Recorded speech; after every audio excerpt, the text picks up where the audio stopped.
सिर्फ ये गाय माता का ड्रामा रचता है? क्यों चुप हैं आप हिंदू समुदाय के लोग?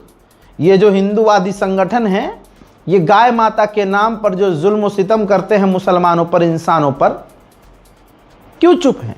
खामोश रहकर तमाम हिंदू उनका साथ ही तो देते हैं। ये कहते हैं भाई सारे हिंदुओं को बोल दिया सारे।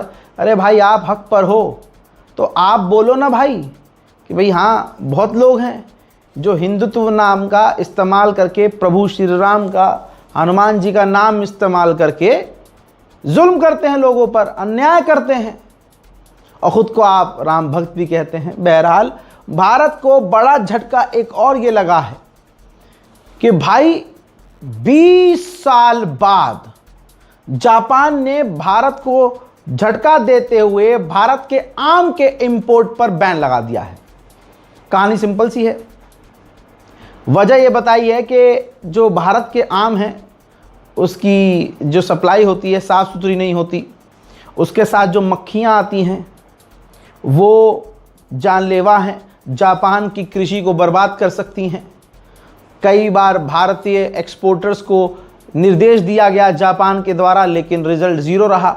लिहाजा जापान ने भारत के आमों पर इंपोर्ट बैन कर दिया है। अच्छी बात है भाई, ठीक है, भारत में आम सस्ते मिलेंगे फिर, बल्ले बल्ले। वहीं भारत और चाइना ने बॉर्डर की सिक्योरिटी को लेकर मीटिंग की है और दोनों पॉजिटिव रहे।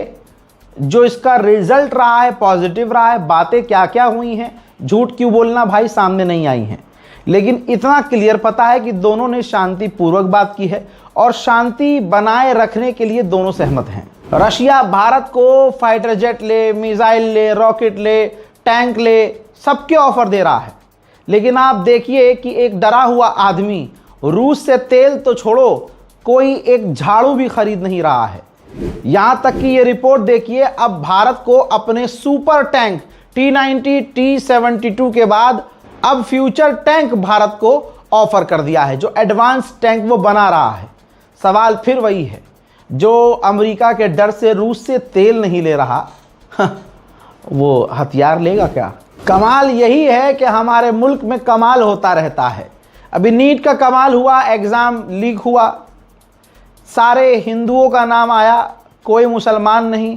इसलिए मोदी का एजेंडा और गोदी मीडिया का एजेंडा यहाँ पर नहीं चल पाया, वरना वो पूरा डाइवर्ट कर देते मामला। अब सवाल कई तरह के उठ रहे थे कि भाई दोबारा से नीट के एग्ज़ाम दो, दोबारा से मेहनत करो, फीस दो। तो ये तो क्लियर हो गया कि फ़ीस रिफ़ंड हो जाएगी और रिफ़ंड की डेट भी बढ़ा दी गई है।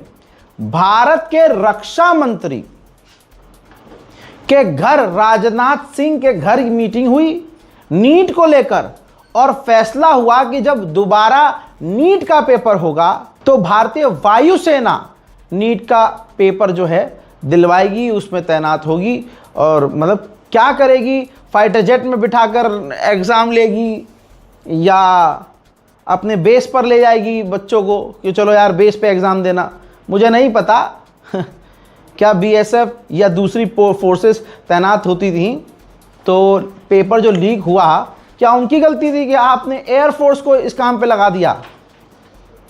इसीलिए कहते हैं नेता पढ़ा लिखा